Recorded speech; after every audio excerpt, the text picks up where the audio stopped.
Un PDG millionnaire aperçoit 4 petites filles des rues de Neuve identiques à son ex-femme qu'il a chassée 10 ans plus tôt. Avant de plonger dans l'histoire, laissez un commentaire ci-dessous et dites-nous d'où vous regardez. Bonne lecture. Le Lincoln Navigator noir et élégant s'arrêta au feu rouge sur la 5e avenue, ses vitres teintées protégeant l'homme à l'intérieur du chaos des rues de Manhattan. Parker Montgomery desserra sa cravate en soie italienne, s'accordant un rare moment de satisfaction. La fusion avec la société Chaîne était conclue. Une autre affaire à $1 milliard scellée par sa signature. Une autre victoire pour Montgomery Enterprises. Monsieur Montgomery, dois-je prendre le tunnel pour retourner au siège, demanda son chauffeur, croisant son regard dans le rétroviseur. Non James, j'ai besoin d'air. Dépose-moi ici. Je vais faire le reste du chemin à pied. Le portier du plaza lui adressa un signe de tête alors que Parker passait, sa haute silhouette imposant le respect, même parmi l'élite de Manhattan. À 52 ans, la prestance de Parker Montgomery n'avait fait que croître avec l'âge, des cheveux sombres élégamment striés d'argent, des rides marquées par le stress autour de ses yeux couleur glace arctique. L'air de novembre portait la première morsure de l'hiver, mais Parker n'y prêta guère attention. Son esprit était occupé par des projections, des acquisitions, la prochaine montagne corporative à conquérir. 10 années de travail acharné avaient transformé Montgomery Enterprises d'une entreprise familiale prospère en un empire mondial. 10 années de journées de 16 heures et de nuits sans sommeil. 10 années de vide déguisé en succès. Le feu piéton passa au vert, et Parker traversa avec la foule, consultant sa montre. Une réunion du conseil dans 40 minutes. C'est alors qu'il les vit.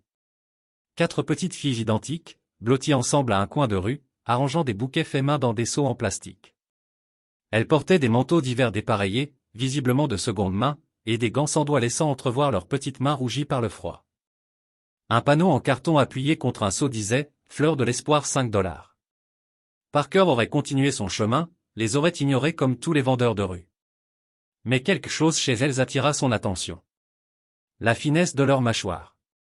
L'inclinaison fière de leur menton malgré leur pauvreté évidente. Puis, comme si elle avait senti son regard, l'une des filles leva les yeux vers lui. Parker cessa de respirer.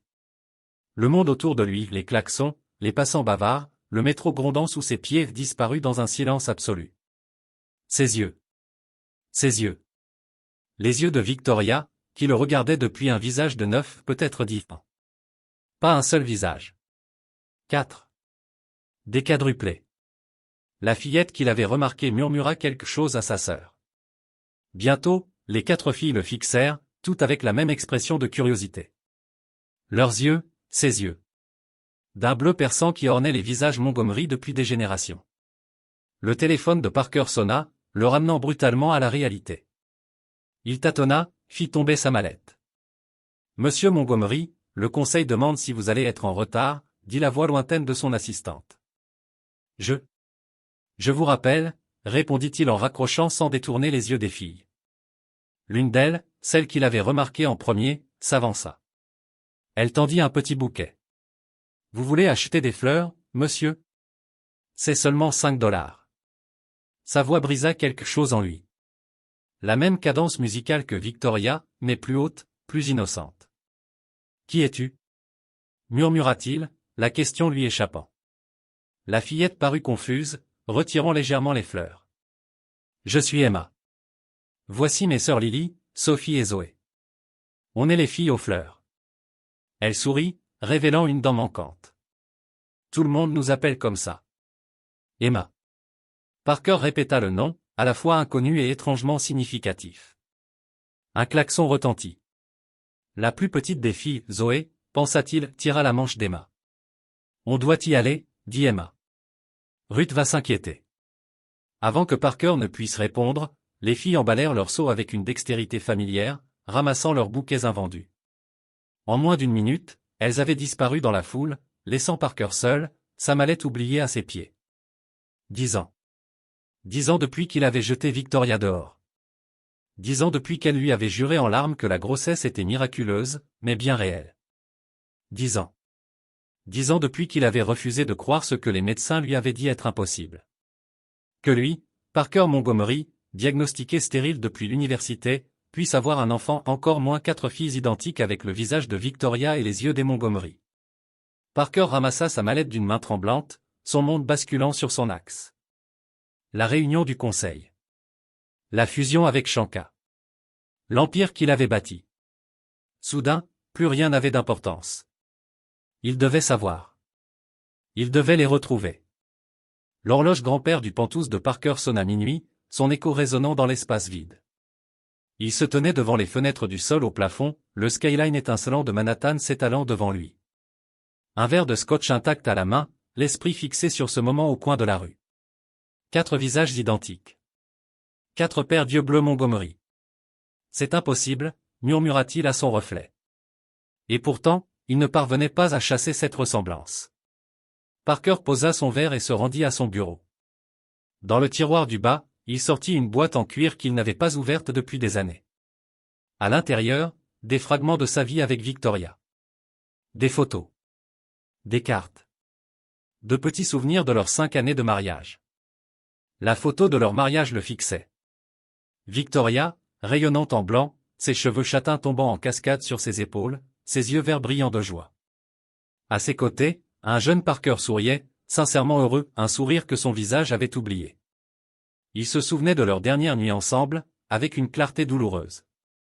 Victoria, debout dans cette même pièce, les mains posées sur son ventre encore plat, des larmes coulant sur ses joues. C'est un miracle, Parker, avait-elle insisté. Les médecins ont tort. Ce sont nos bébés. Sa réponse avait été froide, calculée. Tous les spécialistes ont confirmé que je ne peux pas avoir d'enfant. Alors de qui est ce miracle, Victoria? La douleur dans ses yeux avait été insupportable. Mais sa fierté l'avait empêché de voir la vérité. Le nom Montgomery signifiait tout. Des générations de pouvoir, de prestige, d'anciennes richesses. L'idée que les enfants d'un autre homme portent ce nom était inacceptable. Son téléphone avait sonné en plein milieu de leur dispute, Eleanor, sa sœur, appelant pour une affaire urgente. Parker se souvenait encore du regard de Victoria à ce moment-là, durci par l'interruption. « Ta sœur s'est toujours mise entre nous », avait-elle murmuré. Elle n'a jamais voulu que ce mariage fonctionne. Ne blâme pas Eleanor pour ton infidélité, avait-il rétorqué sèchement. Le lendemain matin, Victoria était partie. Elle avait laissé sa bague de mariage sur la table de nuit. Pas de mots. Pas d'explication. Juste, l'absence. Parker effleura l'anneau doré encore dans la boîte. Il s'était convaincu qu'il avait raison. Que Victoria l'avait trahi. Eleanor avait renforcé cette croyance d'abord subtilement, puis de façon plus directe. Elle ne voulait que la fortune des Montgomery, avait-elle insisté. Je t'avais prévenu depuis le début. Parker soupira et rangea les photos. Avait-il été manipulé? Victoria disait-elle vraiment la vérité? Déquadruplé. Statistiquement improbable comme mensonge pour couvrir une trahison. Il attrapa son téléphone et composa le numéro de son chef de la sécurité. Jenkins, j'ai besoin que tu retrouves quelqu'un. 4 petites filles, environ 9 ans, des quadruplés identiques. Il hésita. Et localise Victoria Bennett, mon ex-femme. Après avoir raccroché, Parker regarda de nouveau Manhattan. L'empire qu'il avait bâti en l'absence de Victoria lui paraissait soudain creux. Demain, il retournerait à ce coin de rue. Et il attendrait. Il avait besoin de réponses. Même si ces réponses devaient détruire tout ce qu'il croyait depuis 10 ans. Parker arriva au coin de la 5 avenue et de la 53 rue à 7 heures du matin.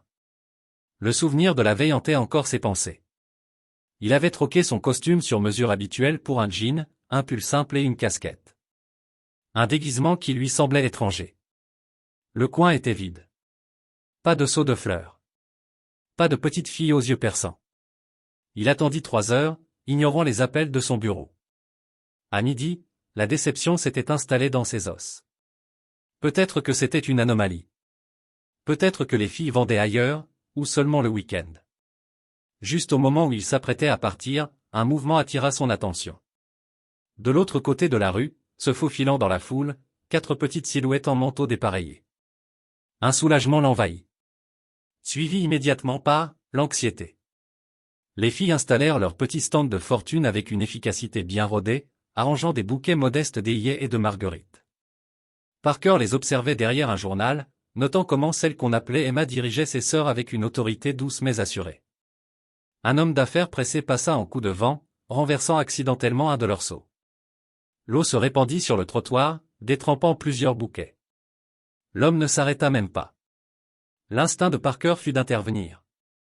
Mais quelque chose le retint. Il regarda Zoé, la plus petite, lutter contre les larmes, tandis que Sophie passait un bras protecteur autour de ses épaules.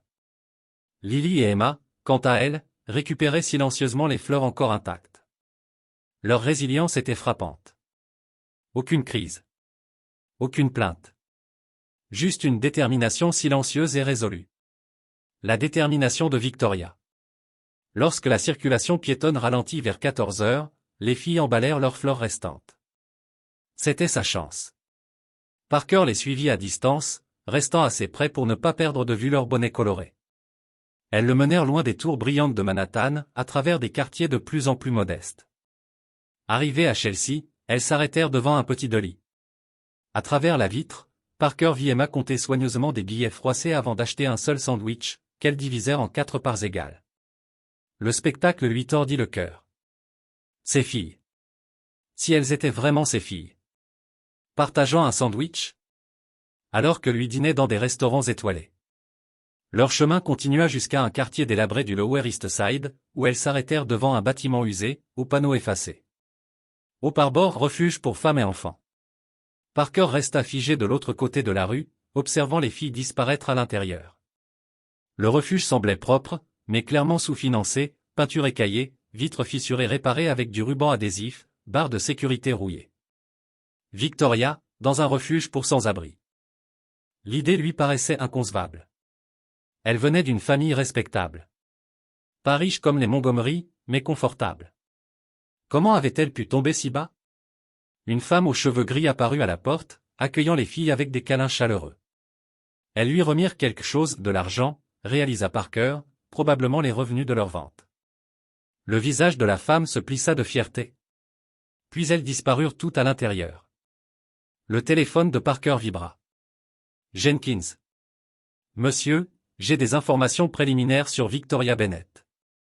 Allez-y, dit Parker, les yeux toujours rivés sur la porte du refuge. Elle est incarcérée. À Riker Island. Condamnée à 6 mois pour vol à l'étalage. Elle a commencé à purger sa peine il y a 4 mois. Le monde se déroba sous les pieds de Parker. Victoria, en prison. La Victoria qu'il connaissait n'aurait jamais volé un trombone. Les enfants sont actuellement sous la garde temporaire d'une Ruth Abernathy, ancienne assistante sociale. Ils vivent au Hope Harbor Shelter. Je sais, répondit simplement Parker. La décision était prise. Il traversa la rue d'un pas déterminé. Il avait abandonné ses enfants une fois, par ignorance. Il ne recommencerait pas. Nous avons toujours besoin de bénévoles, dit Miss Abernathy avec scepticisme, dans le petit bureau exigu du refuge. Parker se sentait hors de place malgré ses vêtements décontractés. Surtout, parce qu'il était un homme. La plupart de nos enfants n'ont jamais eu de modèle masculin positif, ajouta-t-elle. Parker hocha la tête, maintenant son histoire de couverture. J'ai récemment vendu ma start-up tech. Je cherche à redonner un peu, en attendant de définir ma prochaine étape. Eh bien, monsieur. Parker, dit-elle, hésitant devant le pseudonyme qu'il avait donné. Hope Harbor n'est pas un endroit glamour. On a besoin d'aide pour les repas, l'entretien, le tutorat. Je suis absolument intéressé. Son regard glissa vers un mur recouvert de dessins d'enfants. Parmi eux, 4 dessins identiques de bouquets de fleurs, chacun signé d'un prénom différent. Emma, Lily, Sophie, Zoé. Ruth suivit son regard. Les quadruplés. Nos filles spéciales. Son expression s'adoucit. Leur mère était l'une de nos plus belles réussites, jusqu'à récemment. Que s'est-il passé? Demanda Parker, s'efforçant de paraître simplement curieux. Ruth soupira. Victoria travaillait 3 emplois pour joindre les 2 bouts. Quand la pandémie a frappé, elle a tout perdu. Elles ont été expulsées. Elle secoua la tête. Victoria avait été formée comme fleuriste avant la naissance des filles. Elle leur a appris à faire des bouquets. Et elles ont commencé à vendre au coin de rue. La gorge de Parker se serra. Et maintenant, elle purge une peine pour avoir volé de la nourriture dans une épicerie. La voix de Ruth se durcit. Le juge a voulu faire d'elle un exemple. 6 mois. Pour avoir volé du pain et du beurre de cacahuète. Les filles restent ici pendant que je fais une demande de garde temporaire. La cruauté ordinaire de la situation le stupéfia. Victoria en prison pour avoir nourri leur fille. Alors que lui vivait dans un luxe obscène. Les filles sont extraordinaires, reprit Ruth. Elles mettent en commun l'argent des fleurs pour acheter ce dont elles ont besoin. Emma gère leurs finances. Elle a 9 ans, mais en paraît 40. Lily crée les arrangements. Sophie les protège dans la rue. Et Zoé? Sa voix se brisa légèrement. Zoé garde l'espoir vivant. Elle leur rappelle que leur mère reviendra. Elles vendent les fleurs seules? Ce n'est pas dangereux? Elles n'ont pas le choix. Je ne peux pas quitter le refuge. Et elles ont besoin de cet argent. Le regard de Ruth se fit perçant. Peut-être que vous pourriez les accompagner, parfois. Si vous êtes vraiment sérieux à propos du bénévolat. Parker hocha la tête, tentant de digérer tout ce qu'il venait d'apprendre. Leur père est-il, d'une quelconque façon? Le visage de Ruth s'assombrit. Victoria ne parle jamais de lui, sauf pour dire qu'il a nié être le leur.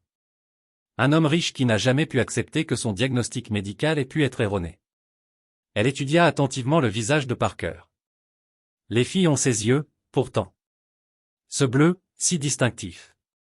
Parker se sentit exposé, comme transparent. Il changea de sujet. Quand est-ce que je commence? Le service du dîner commence dans 20 minutes. Les filles aident à servir. Ruth se leva. Juste un avertissement, elles sont méfiantes avec les adultes. Elles ont été déçues trop souvent. En traversant l'espace commun du refuge, Parker absorbait la réalité de l'endroit où ses enfants avaient vécu. Le lieu était propre, mais désespérément surpeuplé. 30 femmes et enfants, 4 salles de bain, des dortoirs sans intimité. Dans la cuisine, il s'arrêta net à l'entrée. Les quadruplés étaient en rang, portant des tabliers dépareillés trop grands pour elles, versant soigneusement de la soupe dans des bols. Emma le remarqua la première. Ses yeux à lui. Son regard se plissa, méfiant. Les filles, appela Ruth. Voici Monsieur Parker. Il va faire du bénévolat ici quelque temps. 4 visages identiques l'observèrent. Avec une maturité fatiguée qu'aucun enfant ne devrait avoir.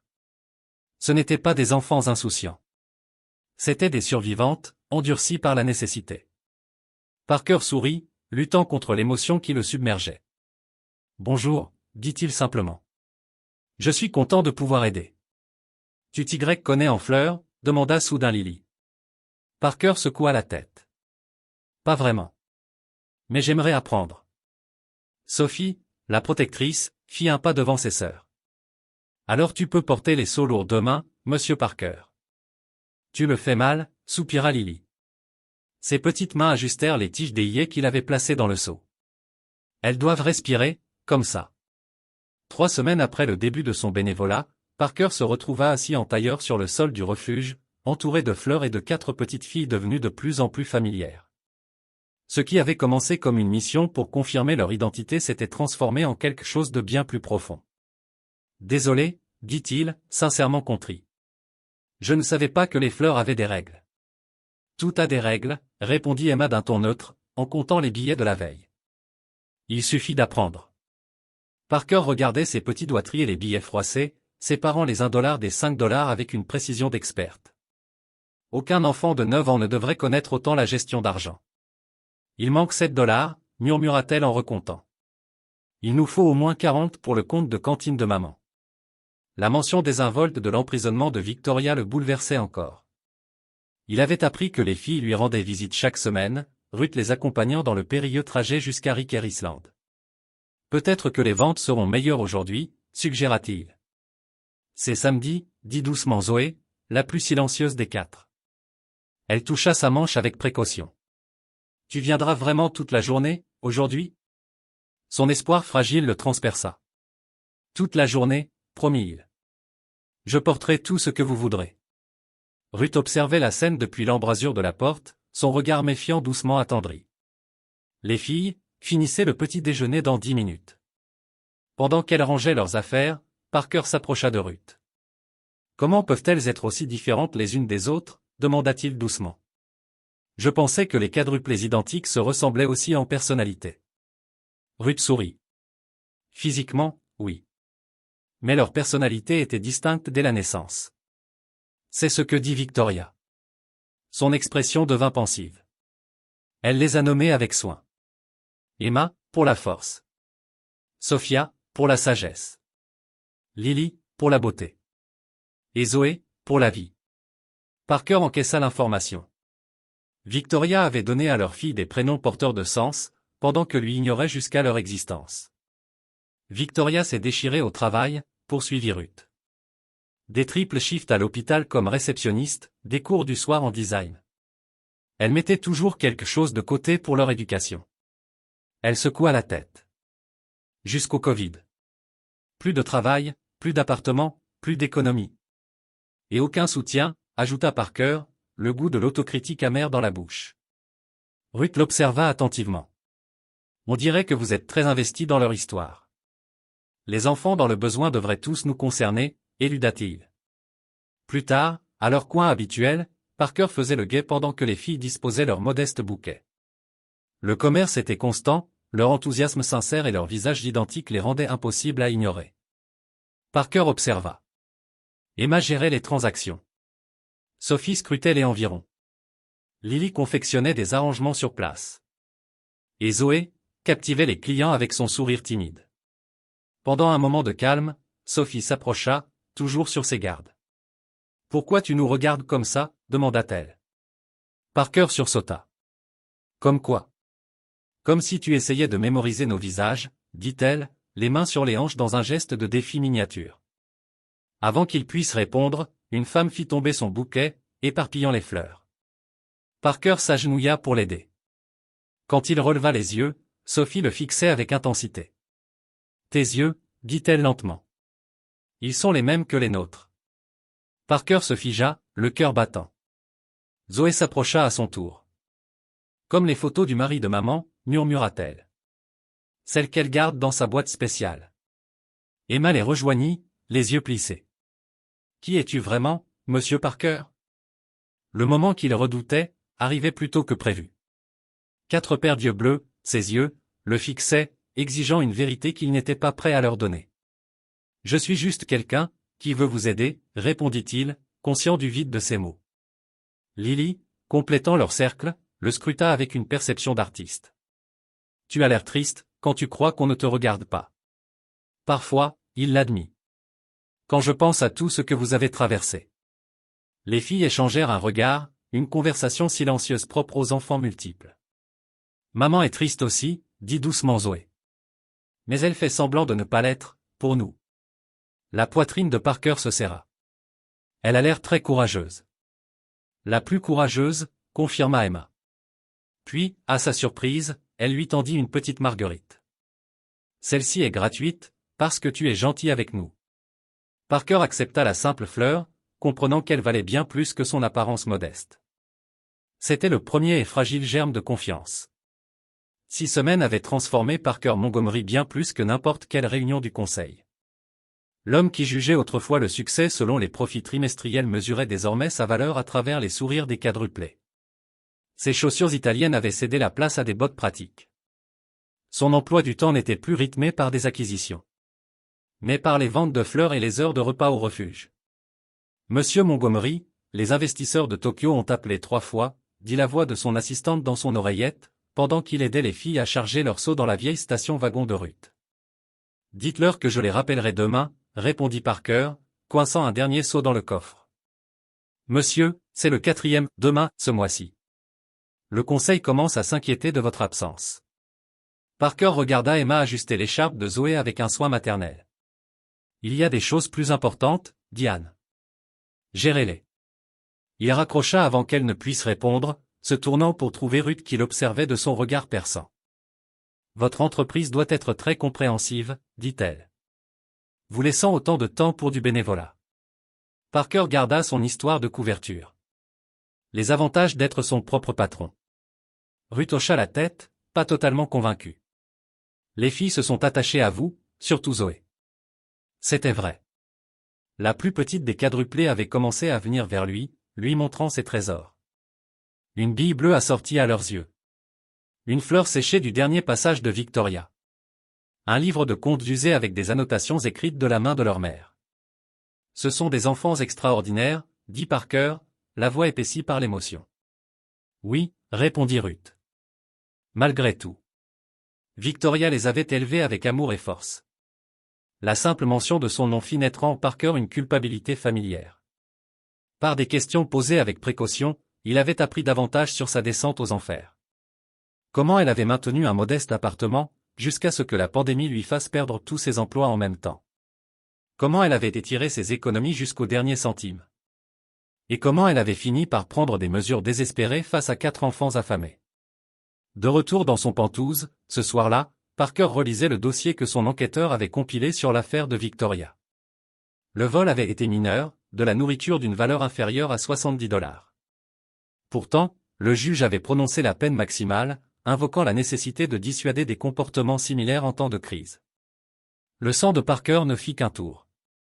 Victoria Montgomery, devenue Victoria Bennett, condamnée sévèrement, pour avoir osé voler du pain. Alors que les riches de Manhattan remplissaient leur maison de vacances de provisions. Son téléphone sonna. Elle est Eleanor, sa sœur. Parker, chérie, je suis rentrée de Paris, ronronna-t-elle. C'est quoi ces bêtises que Diane me raconte sur tes absences aux réunions? Ce n'est pas ton genre. Parker hésita. Il n'avait rien dit à Eleanor au sujet des quadruplés. Quelque chose le retenait.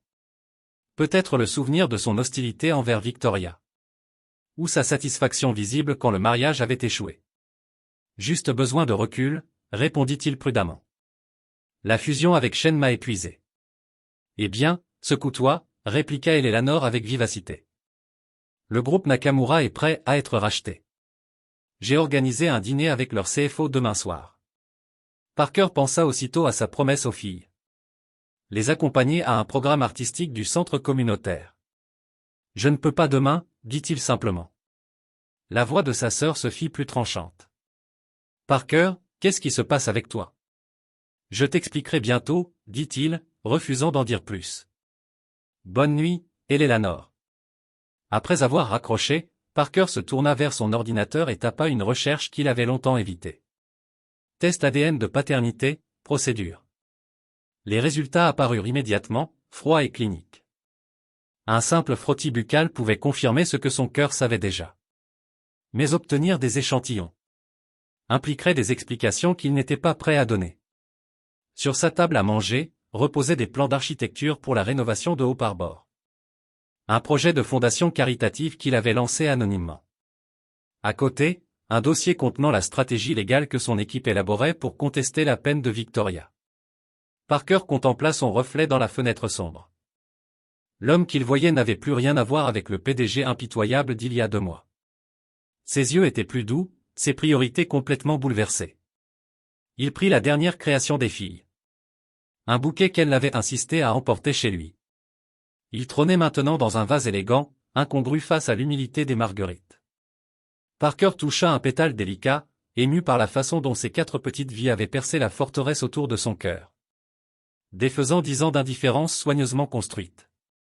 Demain, il manquerait encore une réunion. Demain, il tiendrait sa promesse. L'Empire pouvait attendre. Dessinez votre famille, dit l'instructrice d'art au centre communautaire, distribuant des feuilles de papier.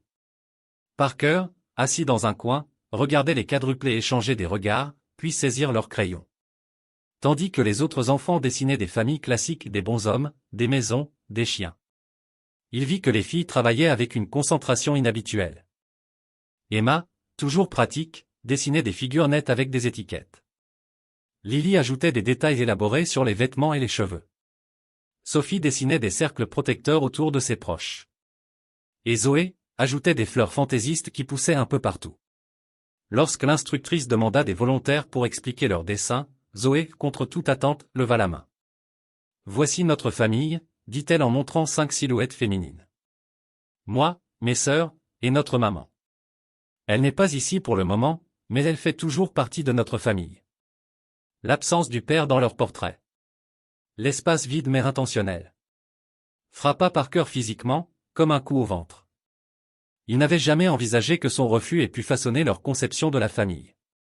Monsieur Parker est dans ton dessin, demanda innocemment un autre enfant. Zoé regarda Parker, puis son dessin. Non. Mais peut-être la prochaine fois. Ce soir-là, en aidant Ruth à préparer le dîner au refuge. Il repensait à cette phrase. Peut-être la prochaine fois. Parker se retrouva à travailler aux côtés d'Emma, dont l'esprit analytique ne cessait jamais de poser des questions. Monsieur Parker, vous avez des enfants? Demanda-t-elle soudain, tout en remuant méthodiquement la sauce des pâtes. La question qu'il redoutait. Non, répondit-il, honnêtement mais faussement. Je n'en ai pas. Pourquoi pas? Vous êtes doué avec les enfants. Parker réfléchit à sa réponse. Parfois, la vie ne se passe pas comme on l'avait prévu. Emma hocha la tête avec sérieux. Maman dit ça aussi. Elle dit. Parfois, la vie te donne d'autres cadeaux que ceux que tu as demandés. Votre mère a l'air très sage, répondit Parker, l'émotion lui nouant la gorge. Elle l'est, confirma Emma. Elle dit aussi qu'on a les yeux de notre père. Parker faillit lâcher l'assiette qu'il tenait. Elle parle souvent de lui? Non, répondit Emma. Ça la rend triste. Mais elle garde sa photo dans sa boîte spéciale. Plus tard, alors que les filles se préparaient à aller dormir, Sophie s'approcha de Parker avec une franchise inhabituelle. « Pourquoi tu nous ressembles ?»« Comment ça ?» demanda-t-il, le cœur battant. « Tes yeux, ton menton, ajouta-t-elle en le scrutant. Lily dit que tes mains ressemblent aux miennes aussi. Parker baissa les yeux vers ses doigts longs, si semblables à ceux des filles. Certaines personnes se ressemblent, Sophie. Ça arrive. Mais elle n'était pas convaincue. Demain, c'est le jour de visite de maman. Ruth dit que tu ne peux pas venir, parce que tu n'es pas de la famille. Son regard s'intensifia. Mais tu ressembles à la famille. L'accusation, ou peut-être la reconnaissance, dans sa voix le laissa sans voix. Après que les filles furent couchées, Parker se réfugia dans le bureau de Ruth, officiellement pour l'aider avec la paperasse. En réalité, il tentait de trouver le courage. Ruth, commença-t-il lentement. Et si je pouvais aider Victoria légalement? J'ai des contacts? Ruth releva brusquement la tête. Quel genre de contact aurait Monsieur Parker? Demanda-t-elle, appuyant sur son pseudonyme. Sa suspicion était évidente. Parker inspira profondément. Je ne m'appelle pas juste Parker. Je m'appelle Parker Montgomery. La reconnaissance éclaira les yeux de Ruth. Montgomery, comme dans l'ex-mari de Victoria? Il acquiesça. Le père des filles. Ruth s'aurait dit. L'homme qui l'a jeté dehors, enceinte et sans ressources. Celui qui n'a jamais répondu à ses lettres, ni à ses appels à l'aide? Quelle lettre? Demanda Parker, réellement confus. Je n'ai jamais rien reçu de Victoria après son départ. Le scepticisme de Ruth était palpable. Pourquoi devrais-je te croire? Pourquoi venir maintenant, après 9 ans de silence? Parker n'avait pas de réponse parfaite. Seulement la vérité. Je ne savais pas qu'elles existaient. Jusqu'à ce jour où je les ai vues vendre des fleurs. Je n'ai jamais cru que Victoria disait la vérité à propos de la grossesse. Mais maintenant, je veux aider. Je dois les aider, dit-il, la voix brisée. Ce sont mes filles. Ruth l'observa longtemps, pesant 9 années de lutte de Victoria contre ce qu'elle percevait dans les yeux de Parker. L'audience de Victoria pour une libération anticipée a été refusée hier, dit-elle enfin. Si tu veux vraiment aider, commence par là. Puis son regard se durcit. Mais comprends bien ceci. Ces filles ont survécu sans père pendant 9 ans. Ne viens pas détruire leur stabilité, à moins que tu ne sois prêt à rester pour de bon. Son avertissement était clair. Ce ne sont pas les regrets, mais les actes, qui seraient sa seule rédemption. Les talons d'Eleanor Montgomery claquaient avec autorité sur le marbre du hall du Penthouse de Parker. Chaque pas marquant son irritation croissante. 3 dîners annulés. 5 réunions de direction manquées. Des dizaines de messages sans réponse. La patience d'Eleanor était à bout. Quelque chose n'allait pas chez son frère, et elle était bien décidée à découvrir quoi, ou qui, était responsable. James, dit-elle en s'adressant au chauffeur de longue date de Parker. Où disparaît mon frère depuis plusieurs semaines? Le fidèle employé hésita. Je ne pourrais pas dire, mademoiselle Montgomery. Monsieur Montgomery me congédie souvent ces derniers temps. Le sourcil parfaitement dessiné d'Eleanor s'arqua. Il vous congédie? Pour aller où? Généralement dans le Lower East Side, près du refuge au pare-bord. Le mépris dégoulina de la voix d'Eleanor. Qu'est-ce que Parker peut bien avoir à faire là-bas? James connaissait bien son rôle. Il ne répondit pas. Peut-être devriez-vous lui poser la question vous-même, madame. Oh, je compte bien le faire, murmura-t-elle, déjà en train de formuler un plan. Le lendemain après-midi, la Bentley noire d'Eleanor était à l'arrêt, à un demi-pâté de maison de haut pare-bord. À travers les vitres teintées, elle vit Parker sortir du bâtiment. Accompagné de 4 petites filles identiques et d'une femme plus âgée. Son frère. L'homme qui assistait au gala de charité uniquement pour le réseautage. Portait des seaux en plastique remplis de fleurs. Et riait à une remarque d'une des enfants. Suivez-les, ordonna Eleanor. Son chauffeur l'observait du coin de l'œil, mais Eleanor ne voyait plus rien d'autre que son frère aidant les filles à installer un stand de fleurs de fortune sur un coin de rue fréquenté. Le spectacle était tellement incongru comparé au Parker qu'elle connaissait. Qu'Eleanor en vint à douter de ses propres yeux. Puis l'une des filles se retourna. Et le sang d'Eleanor se glaça. Ses yeux. Le bleu Montgomery distinctif. Cette teinte unique qui ornait les portraits de famille depuis des générations. Pire encore. Le profil de l'enfant. Le profil des 4 filles. Portait la ressemblance incontestable de Victoria. La femme qu'Eleanor avait travaillé si dur à éliminer de leur vie. Il y a 10 ans. Non, murmura-t-elle. Impossible. L'esprit d'Eleanor s'emballa, analysant. Les filles semblaient avoir environ 9 ans. Victoria avait annoncé sa grossesse juste avant que Parker ne la bannisse. La chronologie coïncidait parfaitement. Parker avait toujours accepté sans question son diagnostic de stérilité. Et Eleanor s'en était assurée. Elle était même allée jusqu'à se lier d'amitié avec l'assistante du médecin. Pour garantir que les rapports médicaux restent catégoriques. C'était essentiel à son plan. La grossesse surprise de Victoria avait été l'occasion rêvée pour rompre un mariage. Qu'Eleanor avait toujours combattu. Victoria Bennett, ex-Montgomery, avait été une menace. Trop perspicace, trop entêtée. Trop prompte à remettre en question l'influence d'Eleanor sur son frère. Et sur la fortune familiale. Eleanor avait compris le danger immédiatement. Et elle avait agi en conséquence. Nourrissant les doutes de Parker. Encourageant ses soupçons. À présent, en voyant son frère ajuster tendrement le col du manteau d'une petite fille. Eleanor sentait son monde soigneusement construit s'effondrer. Quand Parker rentra à son pantouf ce soir-là. Eleanor l'attendait. Un verre de Bordeaux à la main. Et une fureur soigneusement dissimulée derrière un sourire maîtrisé. Ellie, dit Parker, clairement surpris. Comment es-tu entré? J'ai encore une clé, chérie. Privilège familial, répondit-elle en sirotant son vin. Mais je commence à me demander si tu n'as pas oublié la signification de « famille ». Parker serait dit. Qu'est-ce que tu insinues? N'insulte pas mon intelligence, dit-elle en posant son verre. Je t'ai vu aujourd'hui. Avec ses enfants. Les enfants de Victoria. Ses yeux se plissèrent. Des enfants qui te ressemblent, énormément. Le visage de Parker se vida de sa couleur. Tu m'as suivi? Quelqu'un devait bien découvrir ce qui absorbe ton attention pendant que notre entreprise sombre.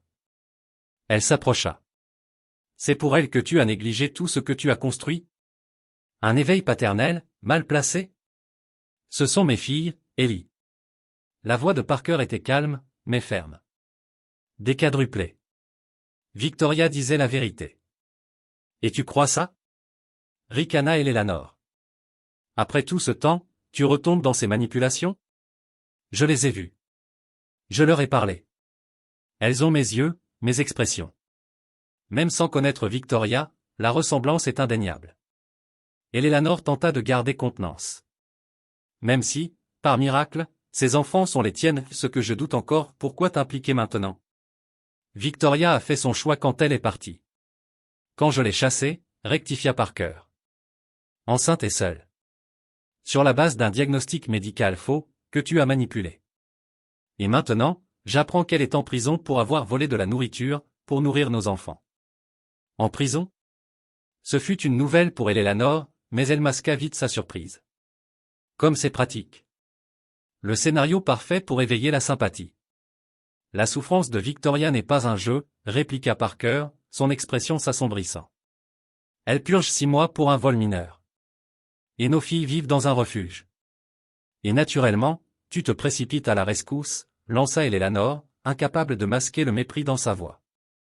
As-tu pensé au scandale? À ce que cela ferait à Montgomery Enterprises? À ta crédibilité? Je m'en fiche, Ellie. Pas maintenant. Cette déclaration horrifia Eleanor plus que tout ce qu'il avait pu dire. Parker Montgomery? Indifférente à l'empire familial. Inconcevable. Tu as besoin de temps pour y voir clair, dit-elle en adoucissant son ton. Ces révélations émotionnelles troublent ton jugement. Prends du recul. Laisse-moi gérer la situation. Gérer? La voix de Parker se fit dangereusement basse. Qu'est-ce que ça veut dire, exactement, Ellie? Te protéger, mon cher frère. Te protéger, ainsi que le nom Montgomery. Elle attrapa son sac à main. Ces situations peuvent se résoudre discrètement, dit Eleanor. Des arrangements financiers peuvent être faits. Il n'y aura aucun arrangement, répliqua fermement Parker. Ce sont mes enfants, pas un problème à résoudre. Eleanor observa son frère, reconnaissant la détermination dans son regard. Elle comprit aussitôt que cela nécessiterait une approche plus subtile. Je vois que tu as pris ta décision, dit-elle, faussement conciliante. Promets-moi seulement d'agir prudemment. Vérifie ta paternité officiellement avant de prendre des décisions irréversibles. Parker hocha la tête, visiblement soulagé par ce qu'il croyait être une acceptation. Je compte le faire. Et je travaille aussi à obtenir une libération anticipée pour Victoria. Bien sûr, murmura Eleanor. Déjà en train de calculer son prochain coup. La famille avant tout, après tout. Après un adieu superficiel. Eleanor quitta le Penthouse dès l'ascenseur. Elle appela son enquêteur privé le plus discret. Je veux tout savoir sur Victoria Bennett, ordonna-t-elle.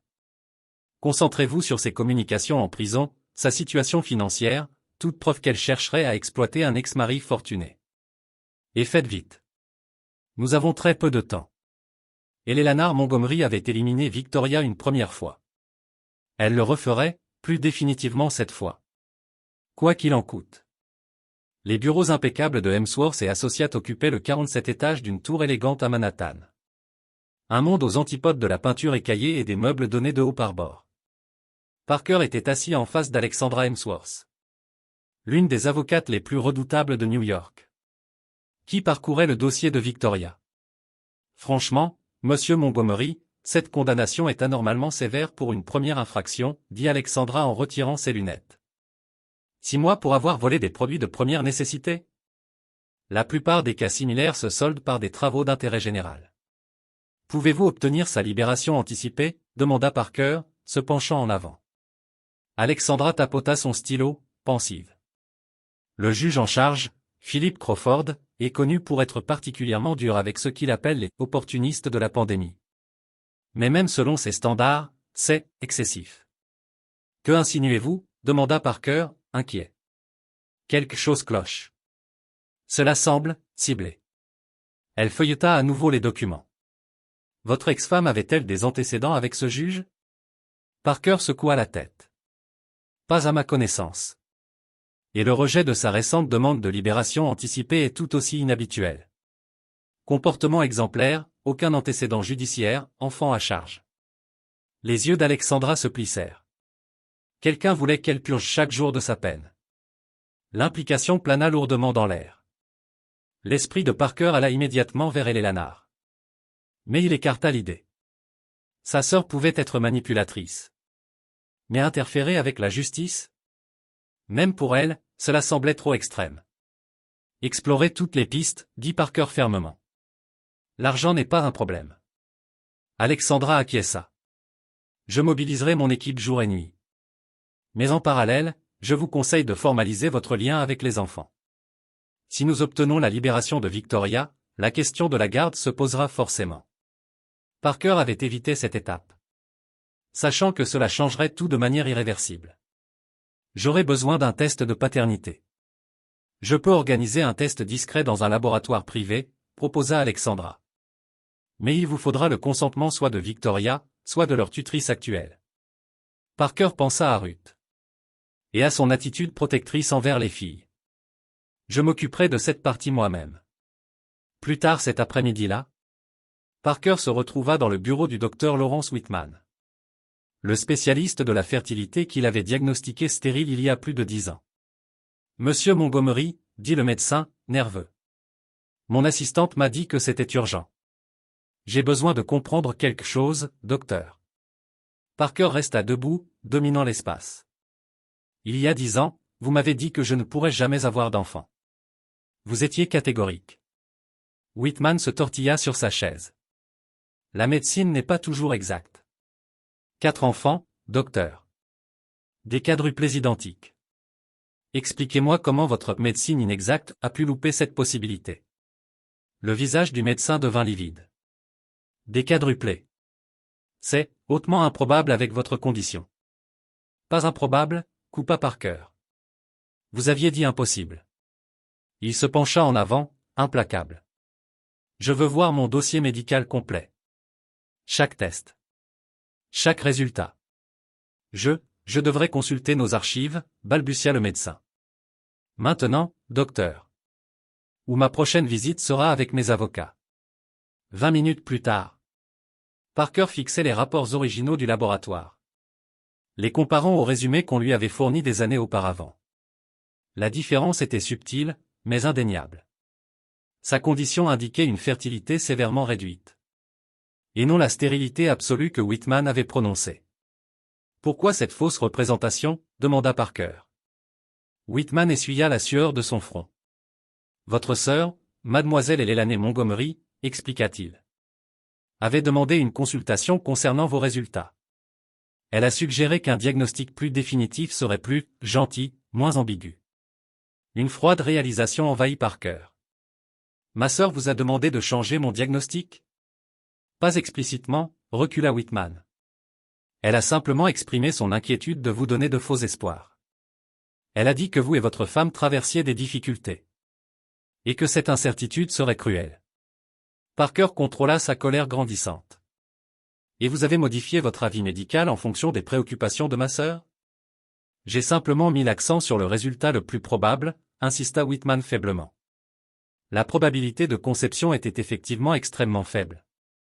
Assez faible pour que, quand ma femme est tombée enceinte de quadruplés, je l'ai accusée d'infidélité et l'ai chassée, coupa Parker d'une voix dangereusement calme. Assez faible pour que 4 enfants grandissent dans la pauvreté pendant que je vivais dans l'ignorance. Le médecin resta sans voix. Alors que Parker quittait l'immeuble médical, son téléphone sonna. Jenkins, chef de la sécurité. Monsieur, nous avons terminé la vérification des antécédents de Ruth Abernathy. Elle est légitime, 30 ans comme assistante sociale avant la retraite, dossier propre, très respecté. Mais la situation financière du refuge est critique. Il fonctionne uniquement grâce aux dons, mais les taxes foncières sont très en retard. Une procédure d'expulsion a été lancée. Parker prit une décision immédiate. Acheter le bâtiment via une société écran, rembourser les dettes fiscales, mais garder tout confidentiel. Je ne veux pas que mon nom y soit associé. Compris, monsieur. Il y a autre chose, hésita Jenkins. L'enquêteur privé d'Eleanor fait des investigations sur Victoria Bennett et les enfants. Tente d'accéder à des dossiers judiciaires scellés, communication en prison, relevés bancaires. La poigne de Parker se resserra sur son téléphone. Sa sœur avançait plus vite que prévu. Restez sur le dossier. Je veux tout savoir de ce qu'elle découvre. Et prioriser la surveillance des communications entre Victoria et toute personne extérieure à la prison. Si Eleanor interfère, on le sait déjà. Nous avons identifié des anomalies dans la distribution du courrier de mademoiselle Bennett. Plusieurs lettres destinées aux enfants ont été sérieusement retardées ou perdues. Les pièces du puzzle s'assemblaient avec une clarté inquiétante. Parker raccrocha et appela Ruth. Nous devons parler, dit-il. Lorsqu'elle répondit, il aborda le sujet des tests ADN et de la correspondance de Victoria avec les filles. Ruth accepta de le rencontrer dans un café tranquille près du refuge. Quand il arriva, elle l'attendait déjà, une épaisse enveloppe posée sur la table. Avant toute chose, vous devez voir ça, dit-elle sans préambule. À l'intérieur, des dizaines d'enveloppes adressées à Parker Montgomery. Dans diverses agences de Montgomery Enterprises. Toutes marquées « Retour à l'expéditeur »,« Destinataire inconnu ou refusé ». Les cachets postaux s'étalaient sur près d'une décennie. Commençant peu après le départ de Victoria. Elle gardait des copies, expliqua Ruth. Victoria a tout documenté, lettres, dossiers médicaux, certificats de naissance. Elle a essayé de vous joindre pendant des années. Parker examina une photo fanée montrant une Victoria beaucoup plus jeune dans un lit d'hôpital. 4 petits bébés dans ses bras. Au dos, écrit de la main de Victoria. Les quadruplés Montgomery, Emma, Lily, Sophie et Zoé. 7 B combinés. S'il vous plaît, dites à leur père qu'ils attendent de le rencontrer. Je n'ai jamais reçu une seule de ces lettres, dit Parker d'une voix creuse. Ruth l'observa attentivement. C'est le travail de votre sœur, sans doute. Victoria vous en a-t-elle parlé? Parker hocha la tête. Les pièces du puzzle s'assemblent. Eleanor a été très protectrice, surtout après la mort de nos parents. Protectrice, ou contrôlante, demanda Ruth d'un ton appuyé. Victoria croyait qu'elle avait délibérément saboté ton mariage. Cette question toucha de près les soupçons naissants de Parker. Je dois établir la paternité officiellement, dit-il en orientant la conversation. Pas parce que j'en doute, mais parce que j'aurai besoin d'une base légale pour aider les filles et Victoria. L'expression de Ruth s'adoucit légèrement. Je pressentais que cette conversation arriverait. Les filles posent des questions depuis qu'elles ont remarqué ta ressemblance. Accepteras-tu le test, en tant que tutrice temporaire? Ruth le considéra attentivement. À une condition, que tu leur dises toi-même la vérité, peu importe ce que tu comptes faire ensuite. Ces enfants ont déjà assez subi de mensonges dans leur vie. Parker accepta, bien que la perspective l'effrayât. Il y a autre chose, reprit Ruth. Les problèmes financiers du refuge ont mystérieusement disparu. Le nouveau propriétaire du bâtiment a réglé toutes les dettes et gelé l'expulsion, une fondation anonyme. Parker ne confirma ni ne nia son implication. À propos des lettres de Victoria aux filles, arrivent-elles régulièrement? Maintenant que tu le dis, non, Ruth fronça les sourcils. La prison autorise un courrier hebdomadaire, mais c'est très irrégulier. Les filles n'ont rien reçu pendant presque un mois, puis 3 lettres en même temps. Quelqu'un intercepte peut-être son courrier, dit Parker avec prudence. Quelqu'un qui ne veut pas que notre lien se recrée. La compréhension éclaira les yeux de Ruth. Ta sœur encore une fois. Je ne peux pas encore le prouver, admit Parker. Mais je me rapproche. En se séparant, Parker sentit le poids de la responsabilité s'alourdir sur ses épaules. L'enquête dépassait la simple question de paternité pour révéler une conspiration plus sombre. Une machination délibérée qui l'avait séparé de sa famille pendant presque une décennie. Eleanor avait toujours prétendu protéger l'héritage Montgomery. Mais en reconstituant la destruction méthodique de son mariage et son ingérence continue. Parker commençait à comprendre jusqu'où sa sœur irait pour maintenir son contrôle. Et ce qu'il devrait faire pour l'arrêter. Riker Island se dressait, grise et imposante, contre le ciel matinal. Un monument de béton à l'échec et à la souffrance humaine. Parker était assis dans sa voiture devant l'entrée des visiteurs. Tapotant nerveusement sur le volant. Après des semaines de manœuvres légales. Alexandra Hemsworth lui avait enfin obtenu des droits de visite avec Victoria. Les résultats du test ADN reposaient dans une enveloppe sur le siège passager. Des résultats qu'il connaissait déjà dans son cœur. Mais qui confirmaient scientifiquement une probabilité de paternité de 99,999% pour les 4 filles. Il avait demandé à Ruth de garder cette information secrète aux enfants. Au moins jusqu'à ce qu'il parle à Victoria. Certaines conversations doivent se dérouler dans le bon ordre.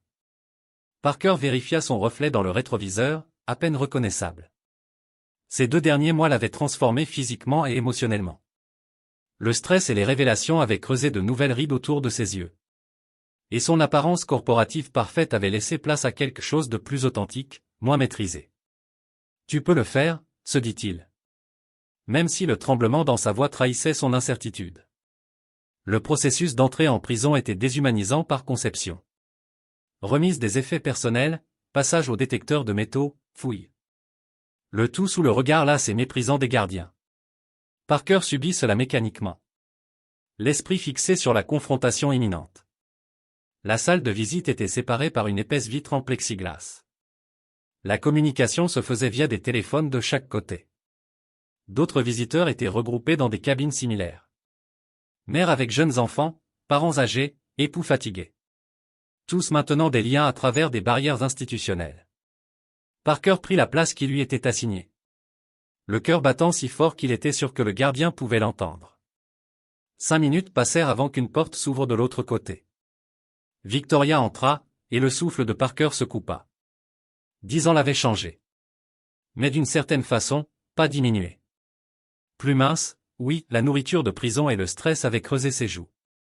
Sa chevelure châtain autrefois brillante était tirée en arrière, montrant les premiers fils argentés aux tempes. L'uniforme réglementaire flottait sur sa petite silhouette, la faisant paraître plus vulnérable qu'il ne s'en souvenait, mais ses yeux, ces remarquables yeux verts qu'il avait un jour regardés avec tant d'amour, restaient les mêmes, bien que maintenant ils s'écarquillèrent de surprise en le reconnaissant. Victoria s'immobilisa, visiblement prise au dépourvu par ce visiteur particulier. Pendant un instant, Parker crut qu'elle allait se retourner et partir, mais avec un effort visible, elle se ressaisit et s'approcha de la cloison. Ils se regardèrent à travers la barrière, sans saisir le téléphone. Une décennie de silence s'étirait entre eux, lourde d'accusations et d'explications non dites. Finalement, Victoria prit son combiné. 10 ans, dit-elle simplement, sa voix plus rauque qu'il ne s'en souvenait. Qu'est-ce qui peut bien amener le grand Parker Montgomery à Rikers Island après tout ce temps? L'amertume dans son ton était justifiée mais soigneusement maîtrisée. Je les ai vus, répondit-il, les mots insuffisants face à l'ampleur de sa découverte, les filles qui vendaient des fleurs sur la 5e avenue. La contenance de Victoria vacilla légèrement. Et maintenant tu crois qu'elles sont à toi? Quelle consolation pour ta conscience. Je n'ai jamais reçu tes lettres. Victoria, reprit Parker en s'inclinant légèrement, aucune d'elles? Pas celle de l'hôpital, pas celle avec leurs photos, rien. Un éclat de scepticisme traversa son visage. J'en ai envoyé des dizaines au fil des ans, toutes retournées ou ignorées. Et l'année, dit-il, prononçant le nom unique et l'explication qui semblait résonner en Victoria. Je m'en doutais, admit-elle. Ta sœur a clairement fait savoir ce qu'elle pensait de moi. J'ai les résultats ADN, continua Parker en soulevant légèrement l'enveloppe, bien que je n'en avais pas besoin pour voir la vérité. Elles ont mes yeux, mes expressions. Ta ténacité, ajouta Victoria avec l'ombre d'un sourire vite refoulé. Pourquoi es-tu ici, Parker? Que veux-tu? La question était légitime. Que voulait-il? Le pardon semblait trop demandé, la compréhension trop peu pour aider. Pour faire amende honorable, si possible, répondit-il finalement. Victoria le scruta à travers le plexiglas, des années d'épreuves l'ayant rendue méfiante face à une générosité soudaine. Mon avocat travaille à obtenir ta libération anticipée, poursuivit Parker. Quand elle resta silencieuse. La peine est excessive. Nous pensons qu'il y a eu ingérence dès l'année. Le rire de Victoria n'avait aucune joie. Je me demandais pourquoi le juge tenait tant à faire un exemple de moi. Première offense, 4 personnes à charge, vol de nourriture plutôt que d'articles de luxe. Elle se pencha vers le verre. Savais-tu qu'on m'avait proposé un accord? Plaidé coupable, purgé 30 jours, puis soudain l'offre a disparu et j'ai fait face à la peine maximale. Le soupçon de Parker se transforma en certitude. Et l'année a toujours été protectrice du nom Montgomery. Les yeux de Victoria s'illuminèrent. C'est comme ça que tu appelles détruire des vies, séparer des enfants de leur père, les faire grandir dans la pauvreté pendant que tu accumulais encore plus de richesses. Sa colère contenue depuis si longtemps éclata enfin. Parker l'accepta sans se défendre. Tu as raison, admit-il. J'ai échoué à vous protéger tous. J'ai cru ce que je voulais croire parce que c'était plus facile que de remettre en question l'année ou les médecins. Je ne vous ai jamais cherché, jamais vérifié quoi que ce soit. Les mains de Victoria se serrèrent autour du téléphone.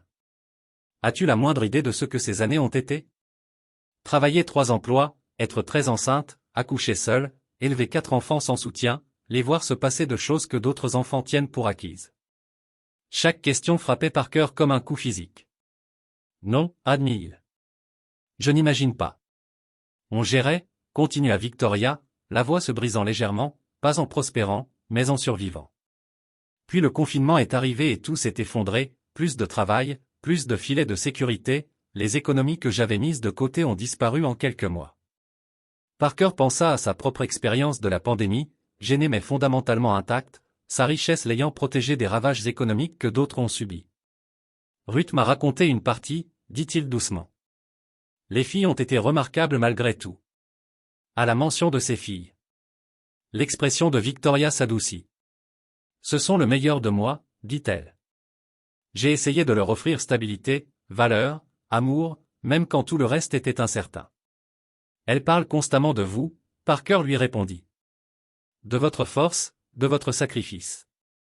Elles vendent des fleurs pour contribuer à votre compte de cantine. Victoria ferma brièvement les yeux pour se reprendre. Leur avez-vous dit qui vous êtes? Pas encore, répondit Ruth en pensée. Vous devriez savoir cela en premier, puis décider de la suite. Victoria hocha légèrement la tête, reconnaissant la courtoisie. Et comment proposes-tu que nous procédions, Parker? Tu ne peux pas simplement apparaître dans leur vie puis disparaître de nouveau quand ta culpabilité est apaisée. Le défi était juste. Parker se pencha vers la vitre. Je veux être leur père, Victoria. Pas de loin, pas seulement par un soutien financier. Je veux les connaître, les aider à grandir, être présent pour tous les moments que j'ai déjà manqués. Victoria l'étudia, cherchant des signes d'insincérité. Et si je refuse? Si je décide que ton intérêt paternel soudain arrive trop tard?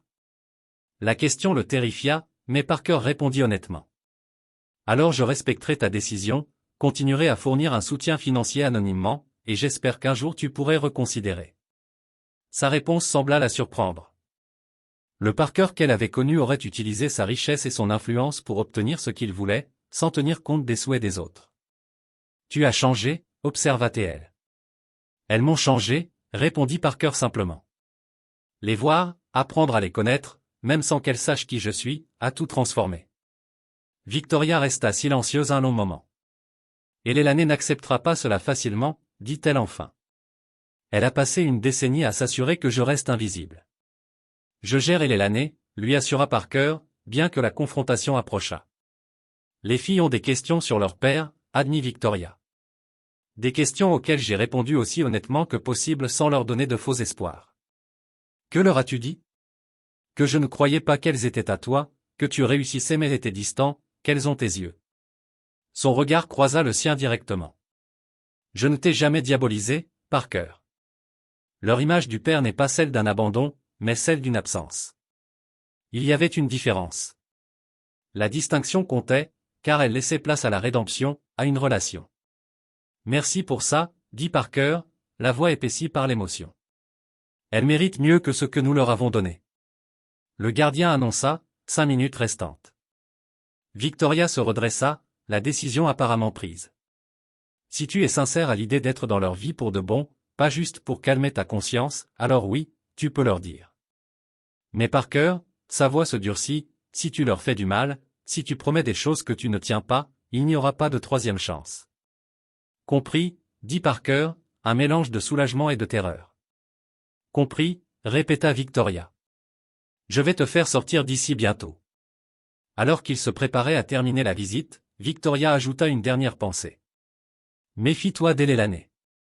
Elle a eu 10 ans pour s'implanter, elle ne lâchera pas facilement le contrôle. L'avertissement faisait écho aux propres inquiétudes de Parker alors qu'il quittait la prison, sa résolution cristallisée. La manipulation d'Elane lui avait coûté une décennie avec ses filles, la liberté de Victoria, et avait failli détruire 4 vies innocentes. Il était temps d'affronter la véritable architecte de la destruction de sa famille. Tout ce que vous avez demandé, monsieur, annonça Jenkins en posant un dossier sur le bureau de Parker avec une gravité inhabituelle. Pendant 3 jours, son équipe de sécurité avait mené une enquête approfondie sur les activités d'Elane, accédant à des emails, relevés téléphoniques et transactions financières remontant à une décennie. Les preuves étaient accablantes, bien au-delà des pires soupçons de Parker. Sa sœur avait intercepté chaque lettre envoyée par Victoria, établissant des redirections de courrier vers plusieurs propriétés Montgomery. Elle avait exercé des pressions sur le docteur Whitman pour qu'il déforme les résultats de fertilité de Parker par des menaces subtiles contre sa pratique. Le plus inquiétant restait les communications récentes avec le juge Crawford, d'importants dons à sa campagne de réélection suivie de préoccupations personnelles concernant l'affaire Victoria. Mais la découverte finale laissa Parker physiquement malade, et Elane fabriquait activement des preuves suggérant que Victoria avait prévu de revendiquer publiquement la paternité et de demander L'agent Montgomery à sa sortie, un stratagème destiné à prolonger sa peine de prison. Monsieur, hésita Jenkins, il y a plus, elle a organisé une réunion demain avec les services sociaux, suggérant que les quadruplés bénéficieraient mieux d'un cadre structuré que de la vie en refuge. Parker fixa le document dans un silence abasourdi. Ellelaney ne protégeait pas seulement le passé, elle œuvrait activement pour que les filles de Victoria restent séparées de leurs deux parents. Le temps de la délicatesse était révolu. Sa sœur avait déclaré la guerre à sa famille, et Parker Montgomery était enfin prêt à riposter. Ellelaney sirotait du champagne dans le pantouse de Parker, admirant la skyline de Manhattan. L'accord Nakamura est presque finalisé. Ton absence était gênante, mais je m'en suis parfaitement sorti. Parker observa sa sœur, élégante, posée, totalement impitoyable. La femme qui avait orchestré la destruction de sa famille discutait à faire comme si rien d'autre n'avait d'importance. 10 ans, dit Parker à voix basse. 10 ans que tu me mens. Le sourire d'Ellelaney vacilla légèrement. De quoi parles-tu? Parker posa le dossier de preuves sur la table basse. Les lettres interceptées de Victoria, mes dossiers médicaux falsifiés, tes communications avec le juge Crawford. La maîtrise d'Ellelaney se fissura un instant avant que ses traits ne se durcissent. Tout ce que j'ai fait, c'était pour te protéger, pour protéger notre nom de famille. En me séparant de mes enfants, en emprisonnant leur mère. Ces filles n'auraient jamais dû exister. Ellelaney cracha ces mots, son masque enfin tombé. Victoria t'a piégé avec cette grossesse. Elle était en dessous de toi, une menace pour tout ce que nos parents ont construit. Ce sont mes filles, Ellelaney, mon sang. L'héritage Montgomery est plus important que la sentimentalité, répliqua-t-elle froidement. J'ai dédié ma vie à préserver ce que tu sembles vouloir diluer. Parker vit clairement sa sœur pour la première fois, pas protectrice, mais possessive, pas loyale, mais manipulatrice. Je t'ai déjà retiré comme signataire de tous les comptes Montgomery, dit-il calmement. Ton accès aux ressources de la société prend fin aujourd'hui. Ellelaney pâlit. Tu ne peux pas faire ça, je suis une Montgomery. Emma, Lily, Sophie et Zoé le sont aussi, répondit Parker. La famille, Ellelaney, ce n'est pas que l'héritage, c'est l'amour. Quelque chose que tu n'as jamais compris. Le visage de sa sœur se tordit de colère. Tu regretteras d'avoir choisi elle plutôt que moi. Non, dit Parker avec une certitude absolue. C'est le premier choix en 10 ans que je ne regretterai pas. Le nom Montgomery porte un poids considérable, Monsieur Montgomery, dit Alexandra Hemsworth dans son bureau en coin surplombant Central Park, son opulence contrastant avec la cellule de prison de Victoria. Ce que vous demandez nécessite des mesures extraordinaires. Obtenir du juge qu'il reconsidère une peine déjà en cours? Je comprends le défi, répondit Parker en glissant le dossier des communications d'Ellelaney sur le bureau poli. Mais ces preuves suggèrent une faute judiciaire influencée par l'ingérence de ma sœur. L'expression d'Alexandra changea en parcourant les documents. C'est sérieux. Le juge Crawford semble avoir un conflit d'intérêts évident. Elle leva les yeux. Nous pouvons déposer une requête en urgence aujourd'hui. Parker acquiesça, soulagé. Et les papiers de tutelle sont prêts pour votre signature, confirma Alexandra, bien que la garde temporaire reste avec Ruth jusqu'à la libération de Victoria.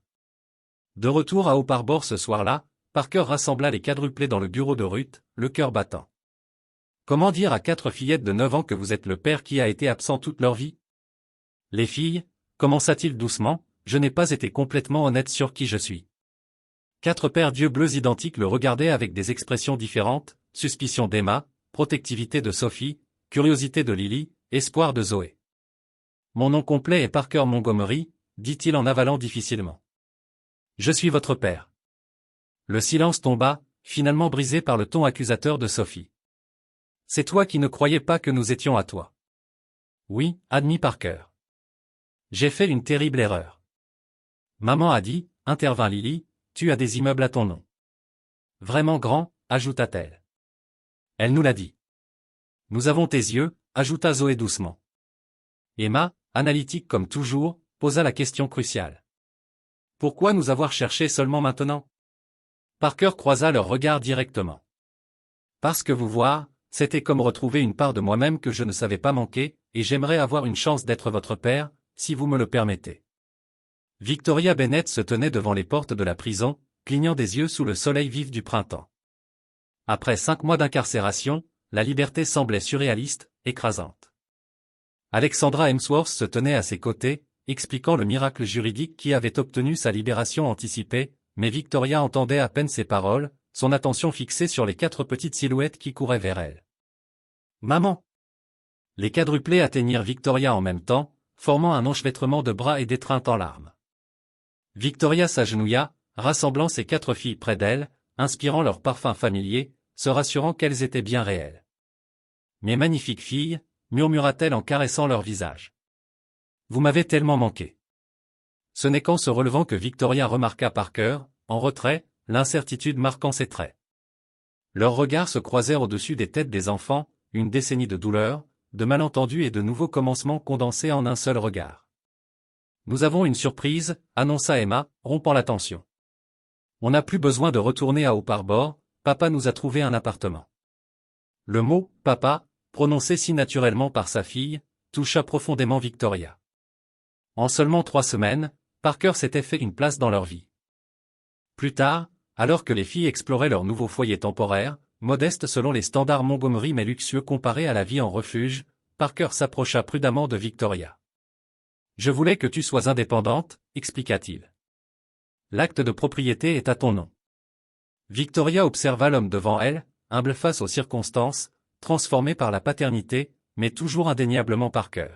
« Ce n'est pas du pardon, » dit-elle doucement, « cela prendra du temps, je le sais. » Il hocha la tête. « Mais c'est un début. » De la pièce voisine s'élevait le rire des enfants, leurs enfants, comblant le fossé entre passé et avenir. 1 an plus tard, Central Park fleurissait de fleurs de printemps tandis que les quadruplés Montgomery célébraient leur 10e anniversaire. Un rassemblement modeste occupait l'aire de pique-nique près du carrousel, rue de Hope Harbor, plusieurs familles du refuge, les nouveaux camarades et professeurs des filles de leur école privée. Victoria disposait des cupcakes sur une nappe à carreaux, son entreprise de design floral prospérant enfin grâce aux clients de Park Avenue qui appréciaient sa touche artistique. Non loin, Parker supervisait l'accrochage de décorations faites main, plus détendu en jeans et chemise décontractée que jamais dans ses costumes sur mesure. « Elles ont l'air heureuses », observa Victoria, alors que leur fille menait une partie de chat perché, robes bleues identiques et sourires assortis créant un kaléidoscope en mouvement. « Elles sont heureuses », répondit Parker. « Nous le sommes tous, non ? L'année les avait transformées. » Après la condamnation d'Elelane pour fraude et ingérence dans des procédures judiciaires, Parker avait restructuré Montgomery Enterprises pour privilégier une philanthropie centrée sur la famille. La Hope Harbor Foundation soutenait désormais des logements transitionnels pour parents isolés à travers New York. La relation de Victoria et Parker avait évolué en quelque chose que ni l'un ni l'autre n'avait prévu, pas une renaissance romantique, mais un partenariat plus profond fondé sur un but partagé et un respect mutuel. Ils coordonnaient leurs emplois du temps, assistaient ensemble aux événements scolaires et construisaient peu à peu une nouvelle définition de la famille. Alors que Ruth appelait les quadruplés pour le gâteau, rassemblant les filles autour de 4 gâteaux identiques reflétant leurs personnalités uniques malgré leurs visages semblables. Parker prit la main de Victoria. « Merci, » dit-il simplement, « de m'avoir donné une seconde chance d'être leur père. » Victoria serra doucement ses doigts. « Et merci de leur montrer que les gens peuvent changer, que les erreurs peuvent être réparées, et que la famille mérite qu'on se batte pour elle. » Ensemble, ils regardèrent leur fille souffler leurs bougies, envoyant leurs vœux dans l'air printanier, des souhaits qui, contrairement à il y a 10 ans, avaient désormais toutes les chances de se réaliser.